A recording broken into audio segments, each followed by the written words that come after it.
I'm Stephanie Rollins, and I am a standout senior. It was until I was in the 7th grade when my parents first heard about early colleges. At first, I had no idea what to expect. I already knew the basics of what I was going to face when I transitioned into here, but a lot of the work is more advanced and at a quick pace because the first 2 years you have to get all of the basic high school courses that you need to graduate done. And then for the next 2 years, you can choose whatever college classes you want to study based on whatever 4-year plan you plan to pursue. I definitely thought it was a great opportunity to get ahead in college credits. And considering that I do want to go into the medical field, I know if I get the credits done now, it'll be a lot easier cost-wise because medical school is very expensive. And if I get the basic or my prerequisites done, and right when I start college, I can just start taking the courses for my major and getting them done ahead of time. I know I will get through that long medical education done quickly, since if I do want to become a doctor, it takes approximately 12 years of school. When I was very young, I didn't really know what I wanted to do when I grew up.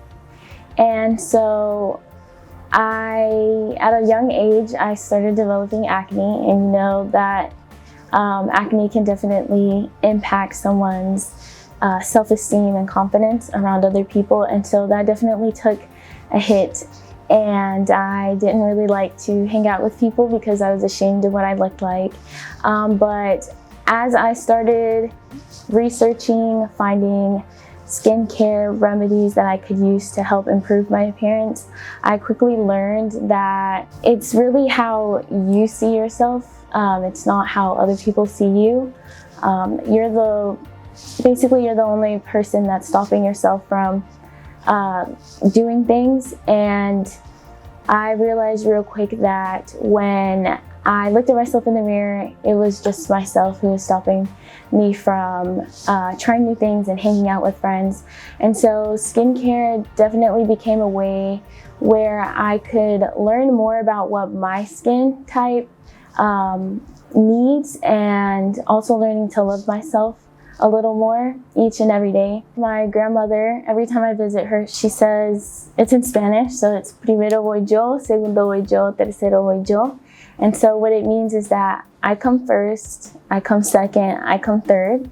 A lot of time we try to focus on what others may think of ourselves, and we spend too much of our time trying to impress other people that we forget about who we want to be. And so her quote has definitely helped me stay in touch with my values, with my goals, and with who I want to be. And so every time I feel like I'm losing sight of that, I just repeat her quote, and it has definitely helped me a lot today. Once I got into skincare, I started doing research. I started looking at YouTube videos, a day in the life of a dermatologist, and from there on out, I just knew I wanted to do something with medicine. Make sure that you don't obsess over the statistics of like your GPA, your grades. As much as high school is kind of like a competition, make sure that you're taking care of yourself and you're asking for help when you need it.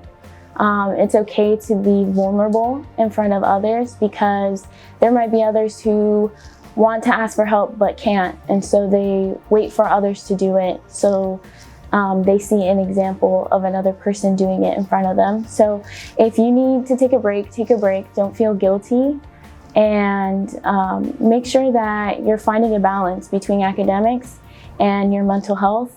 And I want you to remember that tú vas primero, tú vas de segundo, y tú vas de tercero. You go first, you go second, and you go third. Always remember that.